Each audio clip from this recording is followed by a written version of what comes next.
Assalamualaikum warahmatullahi wabarakatuh. Selamat pagi anak-anak kelas 12 akuntansi.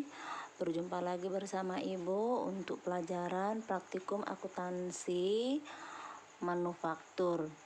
Semoga kita masih dalam keadaan sehat selalu ya anak-anak. Sebaiknya kita berdoa sebelum mulai pembelajaran kita ya. Oke, baik anak-anak. Untuk kali ini kita akan melanjutkan pelajaran kita tentang pencatatan buku pembantu hutang. Sebelumnya kemarin kita sudah mempelajari pencatatan buku pembantu piutang. Namun di sini Ibu masih tetap mengingatkan karena hanya baru satu orang yang mengirimkan tugas atau yang mengerjai tugasnya untuk pelajaran yang kemarin. Ibu akan tetap mencatat nilai kalian ya anak-anak. Oke, baik. Silakan sediakan pulpen dan bukunya, ikuti pelajarannya ya. Langkah-langkah membuat pencatatan buku pembantu hutang yang pertama adalah kita mencatat saldo neraca awal, kemudian mencatat tanggal terjadinya transaksi atau tanggal posting bila menggunakan jurnal khusus. Selanjutnya mencatat keterangan sesuai dengan jurnal uraiannya dan mencatat jumlah debit dan kredit sesuai dengan nominalnya. Kemudian anak-anak coba lihat, ini adalah contoh posting buku pembantu hutang pada studi kasus Paradise Clothing ya. Ini misalnya adalah contoh saldo hutang untuk 31 Desember 2006 atau saldo awalnya. Oke anak-anak, diikutilah selanjutnya ya.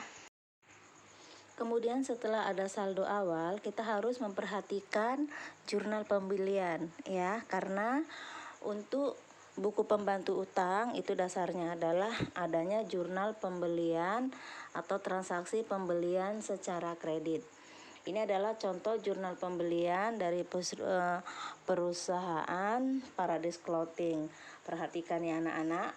Di sini ada 3 supplier kita, PT Floris, CP Sakura, dan PT Kencana. Ada 3 ya, ada 3 supplier. Maka nantinya kita harus membuat 3 buku pembantu hutang ya.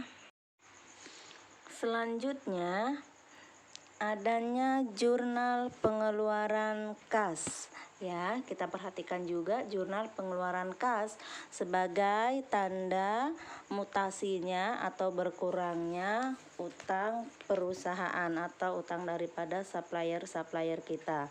Perhatikan, saya ulang sekali lagi anak-anak, adanya saldo, kemudian adanya jurnal pembelian, kemudian adanya jurnal pengeluaran kas. Itu adalah dasar untuk membuat buku pembantu utang ya. Saldo pertama harus kita pindahkan nanti di kolom saldo, kemudian pembelian kita masukkan sebagai penambah saldo utang, kemudian jurnal pengeluaran kas ini adalah sebagai pengurang atau untuk mengurangkan jumlah daripada saldo-saldo utang. Oke anak-anak, coba perhatikan, kita akan memberikan contoh buku pembantunya satu, lihat ya. Oke baik anak-anak, perhatikan, ini adalah contoh buku pembantu utang ya untuk salah satu supplier dari PT Kencana Tekstil dengan nomor kodenya S001. Yang pertama itu harus kita masukkan saldo ya, saldo. Kita perhatikan itu tanggal 2 itu adalah saldo dari keterangan saldo tadi. Kita masukkan di kolom saldo sebelah kredit. Kemudian pada tanggal 10 itu ada dari jurnal pengeluaran kas, maka akan mengurangi utang. Dia masuk ke kolom debit, maka habislah hutang kita di kolom saldo itu. Kemudian lihat dari jurnal pembelian. Nah, di jurnal pembelian pada tanggal 22 itu ya, ada 18 juta di kredit. Nah, maka sekarang saldo dari utang kita ya, atau utang daripada PT Kencana Tekstil kepada PT Kencana Tekstil ini, utang kita adalah sebesar 18.150.000. Nah, itulah dia anak-anak cara membuat buku pembantu utang. Dan ini adalah masih satu daripada PT Kencana Tekstil ya. Dan kemudian selanjutnya tugas kalian adalah membuat 2 lagi buku pembantu dari supplier kita dari CP Sakura. Buatlah buku pembantunya, dan buat juga buku pembantunya dari PT Flauris. Jadi 2 ya tugasnya, buat 2 buku pembantu dari CP Sakura dan PT Flauris. Tuh, kemudian untuk tugas yang lalu untuk buku pembantu piutang juga masih Ibu tunggu ya anak-anak. Demikianlah anak-anak pelajaran kita pada pagi hari ini, mudah-mudahan dapat dipahami.